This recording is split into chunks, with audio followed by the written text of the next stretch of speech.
Right, this is an amazing episode of Our God Listing and a real treat for us today because I'm not going to waste anyone's time. I'm just going to go straight to it and welcome our guest today, which is Frank Bruno. Hello, sir. How you doing? Mate, we're excited and we're happy. This is great for us. This is we're absolutely buzzing, and we're trying not to be mega fans here, Frank. We're trying to hold it down, mate. We haven't got boxing gloves for you to sign or anything. No, so don't that's worry nice. about it. But it's nice that you've shown up in a three-piece suite today, mate. Suite. Three-piece suite for the sofa. Yeah, I'm dressed like a 14-year-old. I feel a little bit underdressed for it now. I had to go on Lorraine Kelly this morning and do some TV bits and pieces. So I came back from Ireland yesterday and I had the three-piece suite. You're looking sharp, mate. So, you know what I mean? I'm sorry if it's embarrassing you, but, you know what I mean? I'm old enough to be your granddad, so I've got to drop it a little bit more differently, you know what I mean? So have you been on a bit of a mission then last sort of few days doing the sort of press and that on the book comes out on Thursday, and sometimes they give you little interviews that you got to do, and my voice is gone, so I've been up and doing chatting, doing this, that, never knows what, and you're the last one of the day. Yeah. So I'll be glad when I can get home. Yeah, exactly. Put your feet up and relax. Mate. Yeah, definitely. Right, well, do you want to talk a bit about the book? Yeah, no problem. I'd be glad if you do, because I don't want to talk too much about the book, because if I talk too much, the people won't buy the book. But exactly. Talk a little bit about the book, and knock off the VAT and the hibbery-jibbery, and talk about something about the book, but give me a little taster. Right, so this book is based on sort of post-boxing, or is this after I think if you get it, it stretches from a lot of different bits and pieces, being sectioned, boxing, all different things. If you read it, it'd be more interesting for me to tell you too much. But it's an interesting book, I think. You know what I mean? I had to bury my soul and dig deep, and it's very, very emotional, and I think it's a good book. But at the end of the day, if I say it's a good book, you might say I'm being biased. But if you read it, you'll understand, and then you can come back and say, yes, Frank, I thought that was a good book. Yeah. It's just, I think it's obviously mental health now is certainly nothing like that.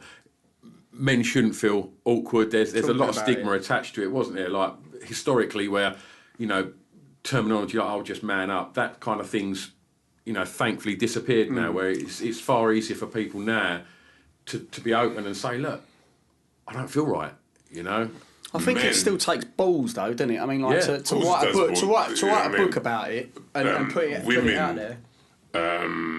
You know what I mean? You look at a woman, what's the matter with you? I don't know. And then she go and she get rid of her attention. The problem, men wouldn't do that. No. You would mug yourself off in front of your friend or cry. No. You know what I mean? Or if you had a problem, you would keep it to yourself. It's got to be a very, very good friend before you can relax. Sure. And to let loose that I don't feel right. You know what I mean? I can't sleep at night time. I'm going through a different batch. So it's nice that if you could talk and be very, very sympathetic. Years ago, if you said something that you went into the Priory or you got sectioned, people would mug you off and say, look at that donut, he's a nutter, he's keep away from him or whatever. But people do understand that people do have a partner, do have a wife, do have kids, and they may break up from the wife or break up from the girlfriend, and you may not see the kids for a couple of months or a year or something, and later on you might see them say, who plays mind games with you? You know what I mean? You go through a bad patch in your life. Well, you get a broken leg, everyone can immediately see the problem and get it fixed, right? And there's sympathy there, right? Well, fuck it, how did you do that? Oh, that seems nasty. Yeah. But mental health, it's not always immediately apparent. You don't even know when you're coming into it. When we all have mental health issues throughout our lives, right? People have been going through mental health for years, but they won't come out of it. I met a girl in the gym the other day. She goes, for 10 years I've been holding it all in. Yeah. And now I've got the courage to come out. That people have come out. That you're going through it. But I'm sorry I've been rude. You was going on the flow there. No, you was peaking. It's true. Yeah. And also, did you feel that the kind of added pressure as looked upon as you're Frank Bruno. Do you know what I mean? You're a boxer. You know, you're a hard man. Do you know what I mean? Let's get this out of the way. All I am is no more better than you are better than me. Whether it's Frank Bruno, Joe Bloggs, Donald Duck or Peter Pan, I'm a human being the same as you. I've got feelings. If you kick me under that table, I will go out. Yeah. You know what I mean? So I'm no more different than you. No matter what you want to say, Frank Bruno's Jack Sugar. Yeah. Because when you go through a breakdown or whatever, it could be Prince Harry's Royal Highness Prince Harry what's been through a bad time. It doesn't really carry no titles or no names, or despite what you want to look at it. Don't discriminate, does it? You know what I mean? It's just, it could happen to anybody. Yeah. So, you know what I mean? You want to put that to a side because when you go into the Priory, they don't give a shit who you want to be. Of course. You could be whoever, club owner, designer clothes, Mick Jagger, you know what I mean? Prince, George Michael, put that to a side, Gaza, or put that to a side, it could happen to anybody. Yeah, just a human. Yeah. But it is like, it's talked about more like World Mental Health Day, what was this month, wasn't it? Yeah. Like 10th of October. Right. And if you see that now, even on social media, like the amount of people who post about it, my mates who talk about it openly, it's really nice to see that. The level of awareness on it now is much bigger. People don't mug each other off about it, you know. Like, there's a bit of a thing on Facebook where people put posts on Facebook, and you're like, can you stop wearing your heart on your sleeve so much on Facebook because it like gets a bit gushy. But on a day like World Mental Health Day, where people go, look, this is a problem. I've suffered with this. I still suffer with it. Everyone's. I think it's becoming normalised, and I think we need to, because we're so far away from. It's like going back to that leg thing. It's so easy to diagnose a broken leg, but to know where you are at in your fucking head, there's loads of different ways you've got to talk to someone to get it out and go, oh, it's this is the thing. These are the things that are causing the most upset in you or whatever, you know. So growing up in a boxing environment, was mental health ever discussed? Sometimes you're so busy when you get fit and you're on the grind and the macho thing, like you got I came from Wandsworth to Canning Town, and coming from Wandsworth to Canning Town is a different flex. Right. I met some more. Most people from Canning Town that moved over to Essex have done well for themselves. Some of them are duckers and divers. Some of them are very, very serious cat. I don't know certain different families or whatever, but I get to understand there were serious cups of tea. Yeah. So when you come over there, I ain't got time to worry about or feeling sorry for myself or feeling depression. Yeah. I had people like Terry Lawless, Jimmy Tibbs, Frank Black, you know what I mean? Canning Town with some serious players coming into the camp. I didn't know who they were.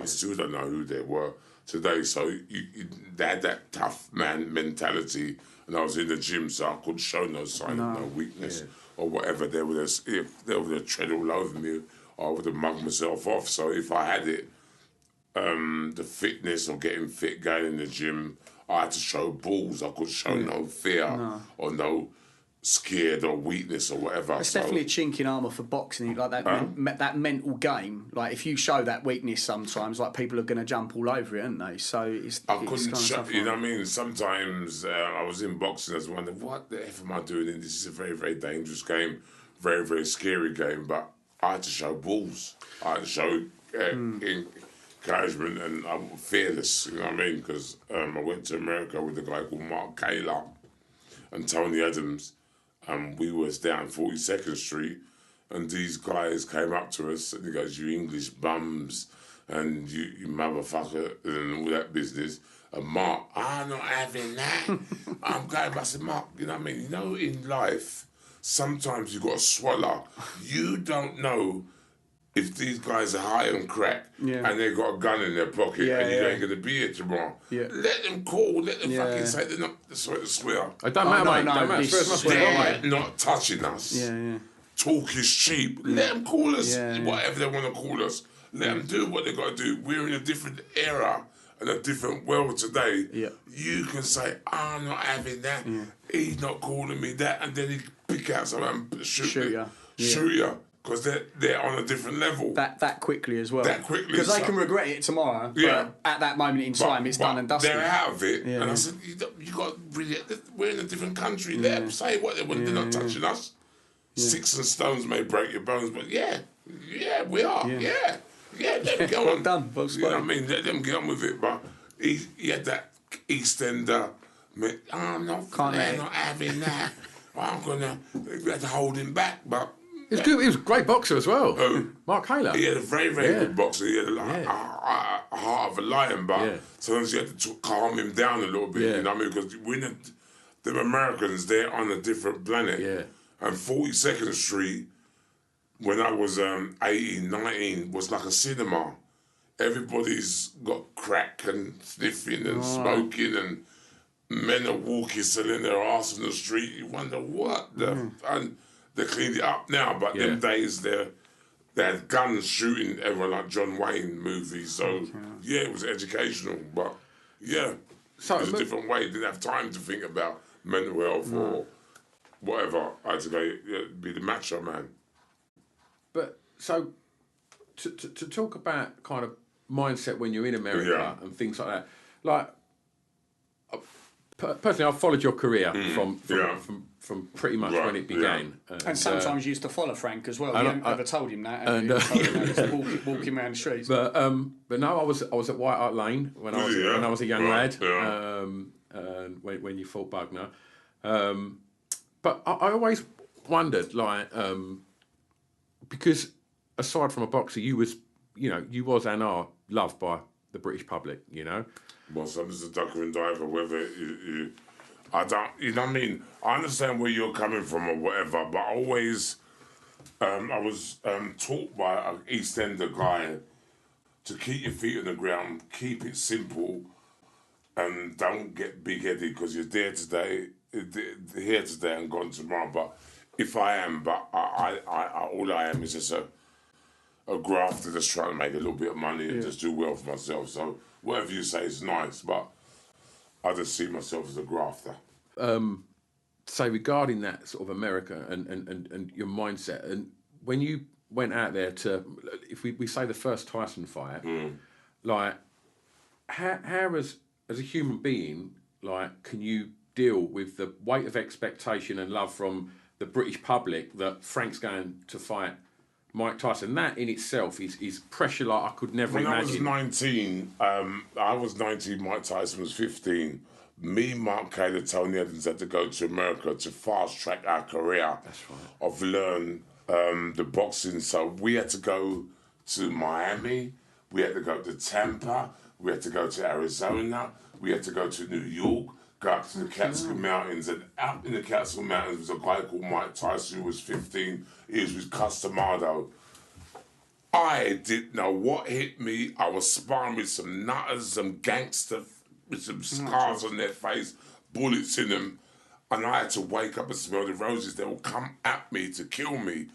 This guy called Mike Tyson... This was just sparring, yeah? Sparring. Yeah. But we spent 2 weeks together, and this nutter coming at me all the time, and this one, a big American, well, James Tillis, his name was. Yeah, James Quick Tillis. James Quick Tillis, and Jeff Sims, who was a gangster. Like, at night time when we would shut our doors, he would leave his doors and the bears walking out in the Catskill Mountains.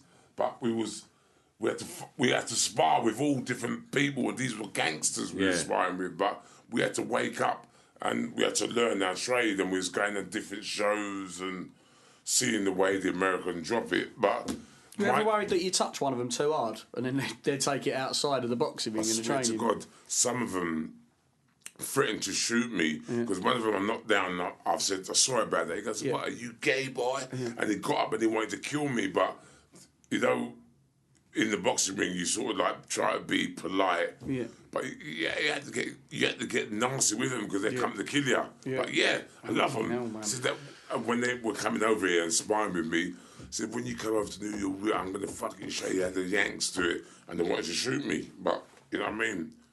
Yeah, they were runners, you know what I mean, and doing all different things. But they were the fucking nuts. But welcome to the real world. But Terry, Mickey Duff, they all wanted to fast track me and get much experience as I was. So I was propped to go in there, and it's either me or them. Yeah. But when you went to America, you woke up and smelled the roses.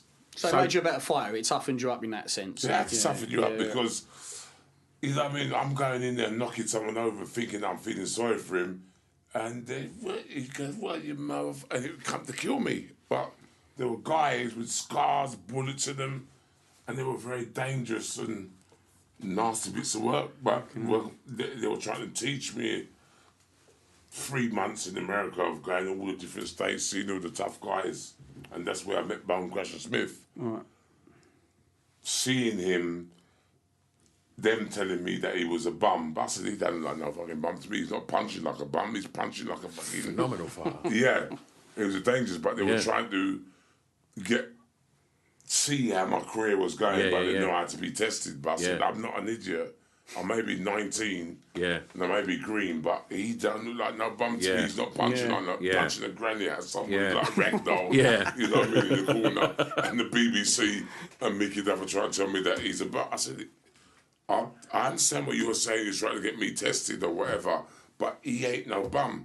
Look how stiff he is. But I said, look at his punches. Look what he's doing to the opponent. But the promoters are trying to make money and sell it to the BBC, but that's where I met him and I knew him before, you know what I mean, they knew. You know what I mean, but the promoters are trying to mug you off. Like, someone's trying to sell you a car, tell you a house, and there's a crack in the house, and all that. They tell you what you want to hear. Yeah.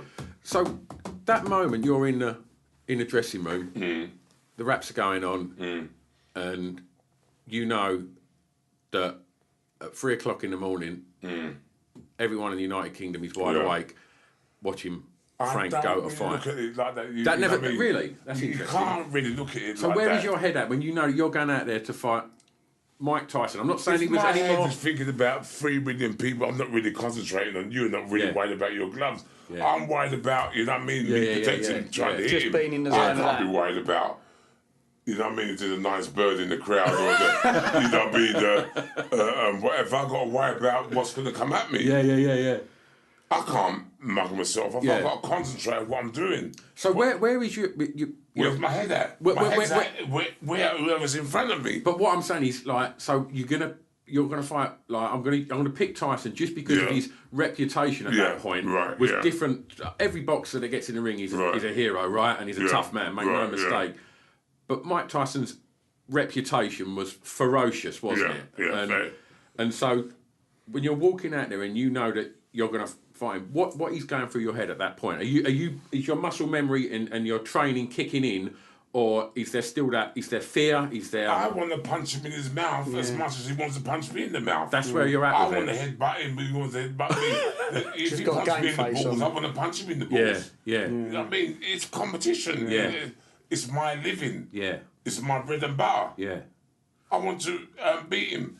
I've talked to someone yesterday and he told me, did you realise Tupac was going like that to you?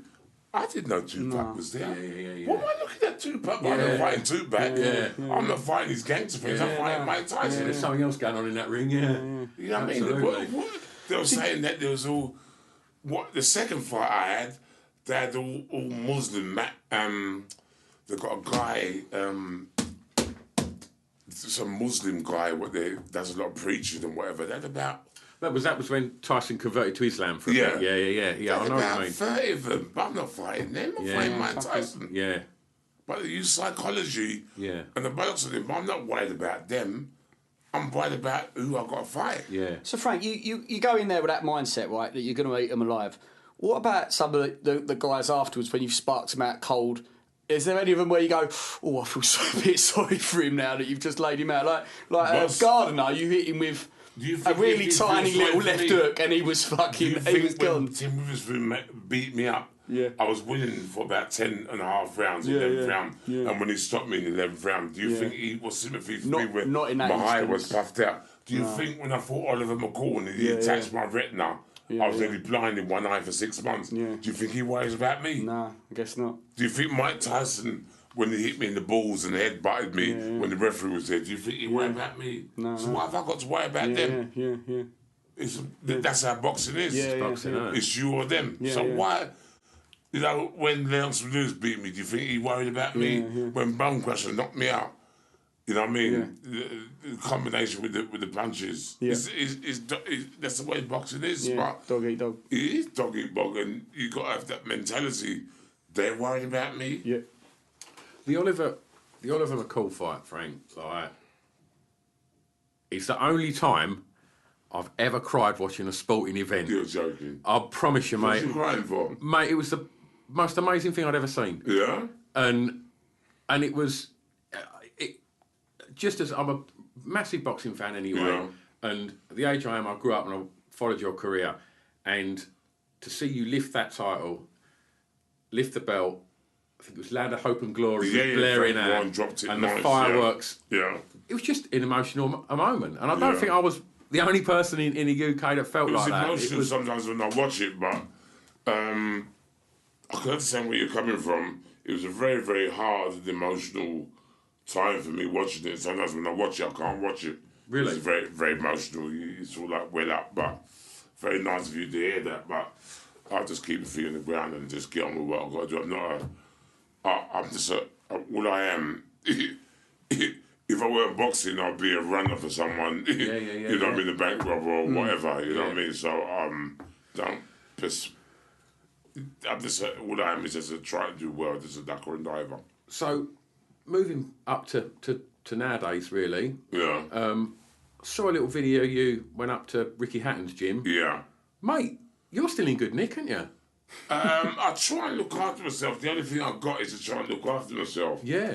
I haven't got too many friends. I don't carry a big crowd around me.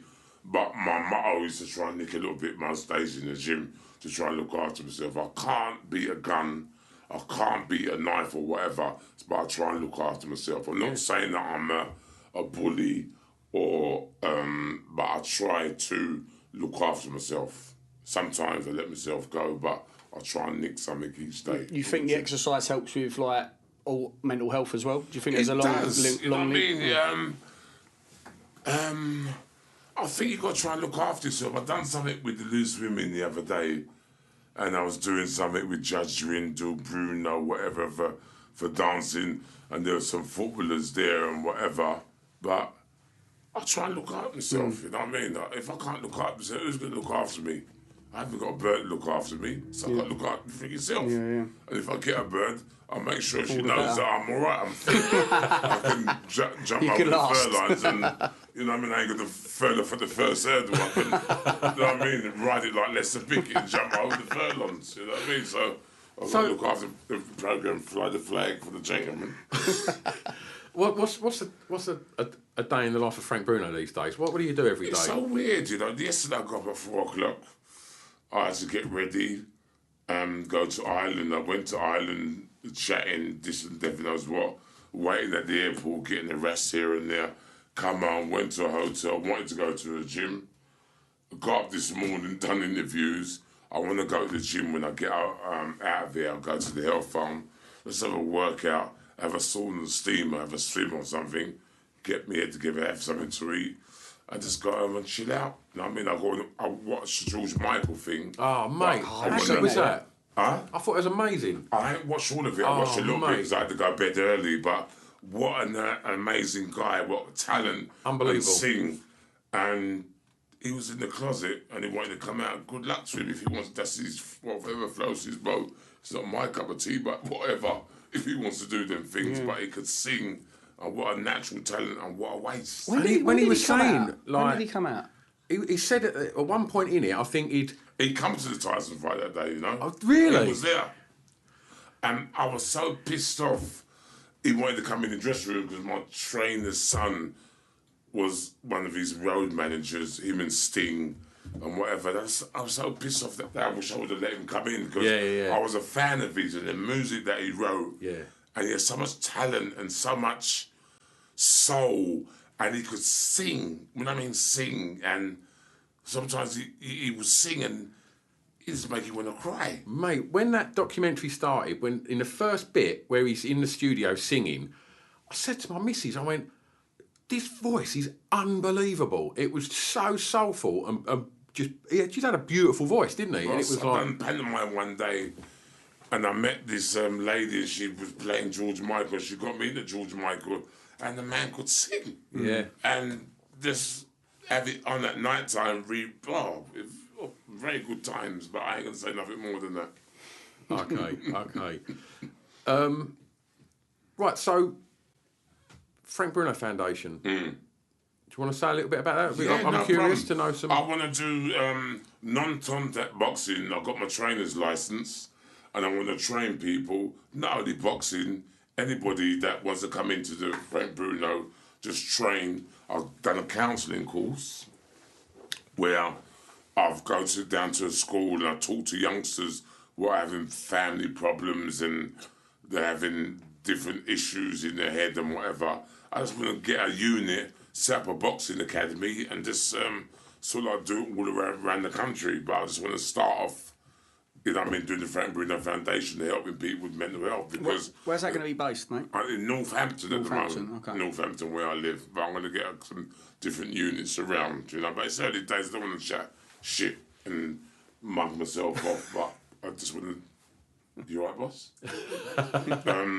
That's what I want to do. Yeah. Just do the Frank Bruno Foundation, and a lot of people understand where the system just gives you medication and zong you out, and you can't really come back and have somewhere where you can give some people some hope, a little bit of confidence, and if I can come through, you can come through, because I was really put to be left for dead because they wanted just to use me as the example and the guinea pig, and I beat the system in a way. Do you think medication helps with it, or do you, like with depression and mental health? Do you think it can be a positive thing as well as, or do you feel that try and deal with it in different alternate ways, like exercise and thinking? I think you've got to try and deal with it in alternative ways, because I don't know if you can get an injection in your arse and then wait half an hour and you don't know where you are, can't get off the chair, your tongue's coming out, you're munged out, you're looking at a corner, and you're like a handicapped person. Yeah. And they're going to keep you that for a long, long, long time. So if you can't...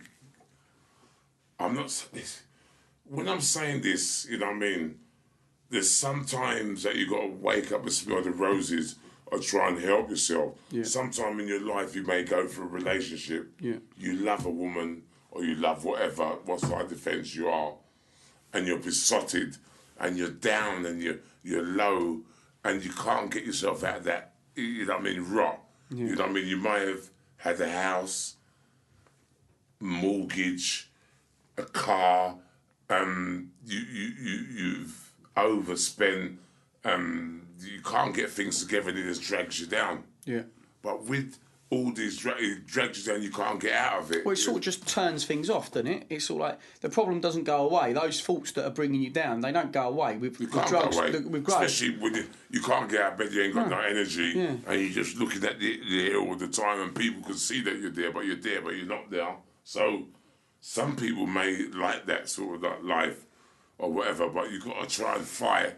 And you know what I mean? Did you have a point where you were like, there was a turning point in that low where you were like, oh, this is something I need to get a handle of or look at it in a different way? I had to get a handle of. I had a house in Stondon Massey and the bars was at the gate. But I said, how can I?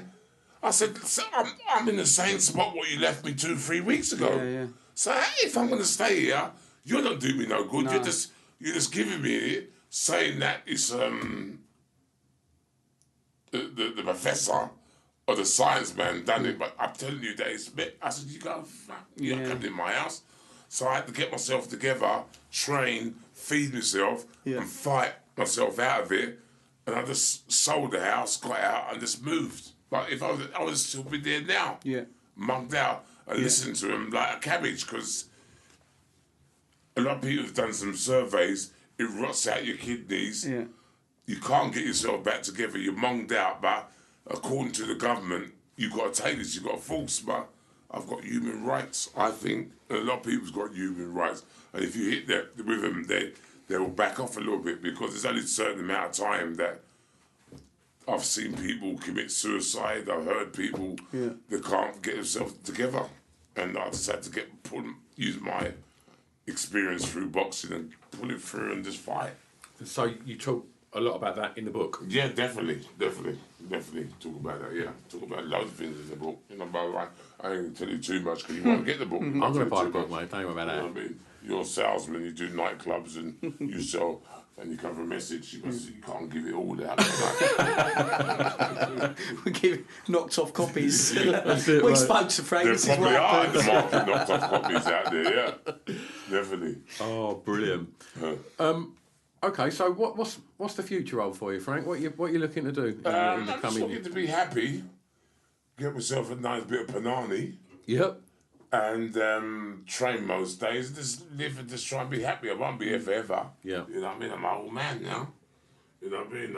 I'm 4 years after November of 60. So just look after myself, keep happy, duck and dive, and just watch the kids. Hopefully they get grandchildren and just try and live life. I've done so many different things. I forgot half of the things what I've done, but just live life and enjoy myself, man, as much as I can. Just mind my own, not involved in anybody else's business. Yeah. Whatever you're doing is good luck to you, and just get on with life and just try and be happy as much as I can. Is that a crime? That's a good answer, mate. I think that's what we all aim for, isn't it? Happiness. Yeah, it should be. But sometimes there's always obstacles. You can't be happy all the time every day. Do you know what I mean? Definitely. I think that's a thing I've realised. Obstacles was going to be chucked in your way, but just try and enjoy yourself, man. Pace yourself, don't be a pig. What if you're eating too much? Just eat slow. You know, if you're getting a bit of banana, take your time. Life is a marathon, not a sprint. And just enjoy it while you can, because you never know. You might go down to the doctors. You might say you got bowel cancer. You're suffering from this, that, the devil knows what. Once there's some light out the side, just go outside there. Don't be too greedy. Just be contented and just enjoy as much as you can, because we're only here on borrowed time. I hope you're taking notes, mate. Right here on borrowed time, it's only you can have as many suits, as many shoes, and many cars as you want. You only can wear one suit, one pair of shoes, and it's nice making money, but happiness is much more important than money. Completely. Definitely, man. I don't think there's a better way to finish a podcast than great. that. I think that's. Thank you so much for your time, Frank. No problem. Nice to meet you, man. It's been absolutely an absolute joy to do this. Cheers, Cheers, boss. mate. No problem. I think Much obliged. And I think George Michael's there singing there. He's got a bit of a George Michael beard on you, Brad. lovely. I'll take that. Thanks ever so much, Frank. No problem. And Cheers, best of luck with mate, everything. No Thank you. problem. Thank you.